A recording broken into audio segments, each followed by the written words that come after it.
नमस्कार। मैं जनभक्त श्रीओम गौतम। दिल्ली में अरविंद केजरीवाल के एक और बड़े घोटाले का खुलासा होता हुआ नजर आ रहा है। अरविंद केजरीवाल ने जिस तरीके से अपने जो निवास था उसको शीश महल बनाने में करोड़ों रुपए खर्च कर दिए थे, अब उसके बाद एक नया जो घोटाला सामने आया है उसमें अरविंद केजरीवाल ने मुख्यमंत्री रहते हुए अपने ऑफिस के रेनोवेशन के नाम पर पीडब्ल्यूडी में करीब 87 करोड़ रुपए का घोटाला किया है। ये जानकारी दी है विधानसभा में विपक्ष के नेता विजेंद्र गुप्ता ने। मुख्यमंत्री कार्यालय में 87 करोड़ रुपया खर्च हो गया। मंत्री और मुख्यमंत्री के कार्यालयों पर दिल्ली सेक्रेटेरिएट में आपने 7 स्टार होटल फेल हो गए। देखिए, पीडब्ल्यूडी जो है वो प्रोसीजर को अगर फॉलो करता है तो मुख्यमंत्री का तो पहला दायित्व है कि वो प्रोसीजर को फॉलो करे। कानून की नजर में सब बराबर है, राजा हो। अब विजेंद्र गुप्ता अगर ऐसी बात कह रहे हैं तो निश्चित ही आप मानिए कि इसके पीछे बड़ा घोटाला हुआ है, क्योंकि एक जो वैधानिक पद वाला व्यक्ति अगर इसकी बात कर रहा है और इसके पीछे आरटीआई का खुलासा भी है। पीडब्ल्यूडी के बारे में सब जानते हैं कि किस तरीके से पीडब्ल्यूडी के जो काम होते हैं वो ठेकेदारों के मार्फत होते हैं और ठेकेदार उसमें कितना मोटा पैसा खाते हैं, पीडब्ल्यूडी के अधिकारी कितना खाते हैं, ये किसी से छुपा हुआ नहीं है। आपको याद होगा 2010 में दिल्ली में कॉमनवेल्थ घोटाले के नाम पर बहुत बड़ा हंगामा हुआ था। शीला दीक्षित पर तमाम आरोप लगे थे और उसके बाद ही अरविंद केजरीवाल को दिल्ली में सत्ता प्राप्ति का एक रास्ता दिखा था, जिसमें जो अगर बात की जाए तो 14 नवंबर 2010 में एक जंतर मंतर के ऊपर ड्रामा हुआ था जिसका नाम था भ्रष्टाचार के विरुद्ध जनयुद्ध। इस बार अरविंद केजरीवाल एक बहुत मोटी फाइल लेके पहुंचे थे कि ये एफआईआर दर्ज करानी है। वजह ये थी कि शीला दीक्षित ने जो कॉमनवेल्थ की जो खरीदारी कराई थी उसमें तमाम ऐसी बातें सामने आई थी कि रस्सी जो बाजार में 200-300 रुपए की मिल जाती है वो 35-35 हजार की खरीदी गई थी। छोटी छोटी चीजों की कीमतें बहुत बढ़ा के खरीदी गई थी। यानी कि जब भी ऐसा घोटाला होता है तो चीजों की जो कीमतें हैं बढ़ा चढ़ाकर बताई जाती है, और ऐसा ही शीश महल में भी हुआ था कि जो पर्दे 9-9 लाख रुपए के बताए गए हैं वास्तव में उनकी कीमत 50,000 60,000 से भी ज्यादा नहीं होगी। चूंकि उनके बिल में 9 लाख रुपए का रेट लिखा हुआ है इसलिए उनकी कीमत 9 लाख रुपए बताई जा रही है। और यही वास्तव में घोटाला करने का एक तरीका होता है जो अरविंद केजरीवाल ने शायद शीला दीक्षित से सीख लिया है। यही वजह है कि अरविंद केजरीवाल के सीएम ऑफिस और मंत्रियों के दूसरे ऑफिसों के रेनोवेशन के नाम पर जो ठेके गए, अब तक उनकी कीमत 87 करोड़ रुपए पहुंच चुकी है। आप समझ सकते हैं कि 87 करोड़ रुपए में क्या अरविंद केजरीवाल ने अपने लिए तख्ते ताउस जैसा कोई सिंहासन बनवाया था या इसी तरीके की सोने चांदिया की कुर्सी रखी गई थी उनके ऑफिस में? ऐसा कुछ नहीं हुआ।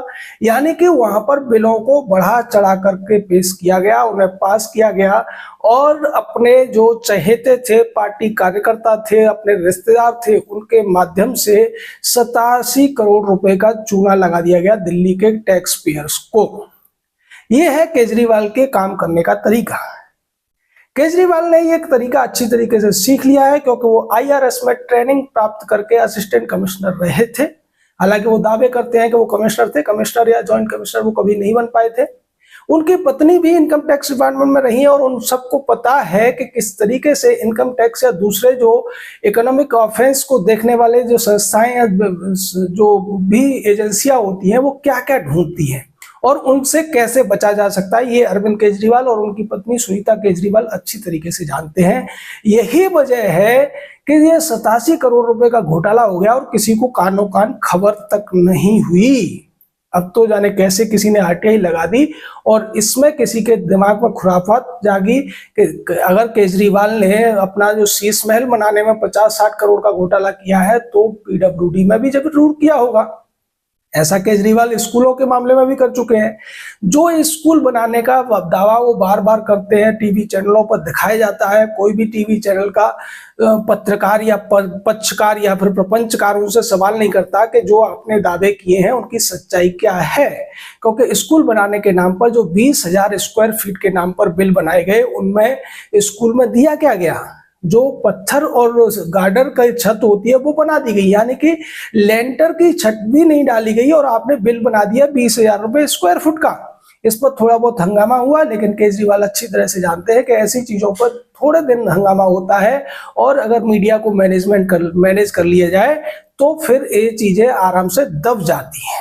ऐसा ही हुआ स्कूल के घोटाले के मामले में, ऐसा ही दूसरे जो अब तक केजरीवाल ने घोटाले किए उनमें भी हुआ।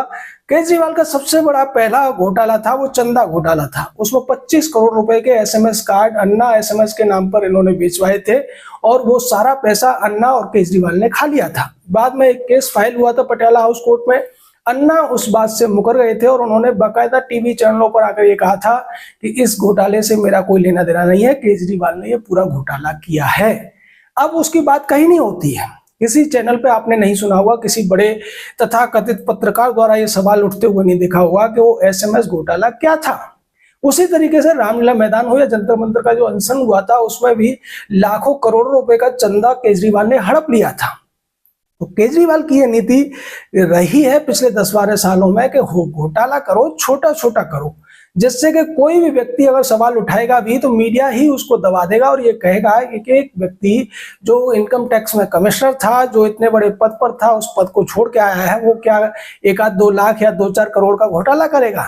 और इस तरीके से बूंद बूंद से गागर भरते हुए उनकी थैली भरती जाएगी और उन्हें प्रचार के लिए, अपनी अय्यासियों के लिए मोटा पैसा मिल जाएगा। यही केजरीवाल की नीति रही है और यही वजह है कि केजरीवाल ने चुपके चोरी चोरी ये 87 करोड़ का घोटाला कर दिया है। अब इस पर राजनीति गरमाना लगभग तय हो गया है, चूंकि भारतीय जनता पार्टी की तरफ से इसको उठाया गया है।